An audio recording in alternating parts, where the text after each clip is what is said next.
হয় আপোনালোকে চাওক কোচ ৰাজবংশীসকলৰ দীৰ্ঘদিনীয়া দাবী জনগোষ্ঠীৰ যি জনজাতিকৰণ আৰু পৃথক কমতাপুৰৰ দাবী আমি দীৰ্ঘদিন আন্দোলন কৰি আহিছোঁ যদিও শেহতীয়াভাৱে অসম চৰকাৰে আমাক 2021 চনত অৰ্থাৎ আজি 6 বছৰ হ'ল কমতাপুৰ স্বায়ত্ত পৰিষদ দিছে। আমি কিন্তু নিৰ্বাচন বিচাৰিছোঁ যদিও নিৰ্বাচন হোৱা নাই। একেদৰে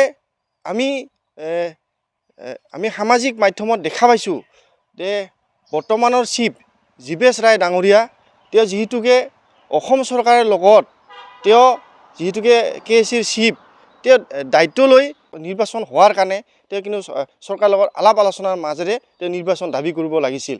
কিন্তু তেওঁ নিৰ্বাচন দাবী নকৰি তেওঁ আচলতে কোনোবা এটা সমষ্টিৰ পৰা তেওঁ MLA হোৱা বা বিধায়ক হোৱা সপোন দেখি আছে। এই কথাটো কিন্তু দুৰ্ভাগ্যজনক। আমি বিচাৰিছোঁ যে কমতাপুৰ স্বায়ত্ত পৰিষদখন যিহেতুকে 6 বছৰ হ'ল অতি শীঘ্ৰে নিৰ্বাচন ব্যৱস্থা কৰিব লাগে অসম চৰকাৰে। আৰু যদি বিজেপি চৰকাৰে ভাবিছে কোচ ৰাজবংশীসকল লুলিপ হিচাপে ব্যৱহাৰ কৰিব খুজিছে তেতিয়াহ'লে কিন্তু ইয়াৰ কিন্তু পৰিণাম কিন্তু ভয়ংকৰ হ'ব। 2026 চনৰ নিৰ্বাচনত কিন্তু আমি কিন্তু বিজেপি চৰকাৰক উচিত প্ৰত্যুত্তৰ দিয়াৰ কাৰণে আক্ৰান্ত কিন্তু সাজু হৈছে আৰু জীৱেশ ৰায় মহাশয়ক অতি শীঘ্ৰে পদত্যাগ কৰাৰ কাৰণে আমি আক্ৰান্তৰ ওপৰত দাবী জনাইছোঁ। আপোনালোকে চাওক কোচ ৰাজবংশীসকলৰ দীৰ্ঘদিনীয়া দাবী জনগোষ্ঠীৰ যি জনজাতিকৰণ আৰু পৃথক কমতাপুৰৰ দাবী আমি দীৰ্ঘদিন আন্দোলন কৰি আহিছোঁ যদিও শেহতীয়াভাৱে অসম চৰকাৰে আমাক 2021 চনত অৰ্থাৎ আজি 6 বছৰ হ'ল কমতাপুৰ স্বায়ত্ত পৰিষদ দিছে। আমি কিন্তু নিৰ্বাচন বিচাৰিছোঁ যদিও নিৰ্বাচন হোৱা নাই। একেদৰে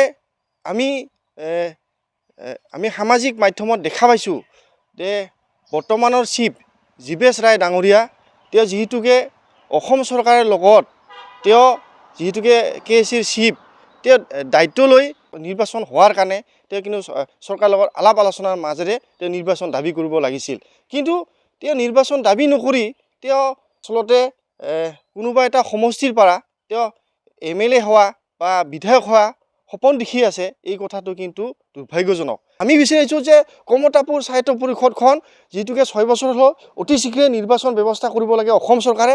আৰু যদি বিজেপি চৰকাৰে ভাবিছে কোচ ৰাজবংশীসকল লুলিপ হিচাপে ব্যৱহাৰ কৰিব খুজিছে তেতিয়াহ'লে কিন্তু ইয়াৰ কিন্তু পৰিণাম কিন্তু ভয়ংকৰ হ'ব।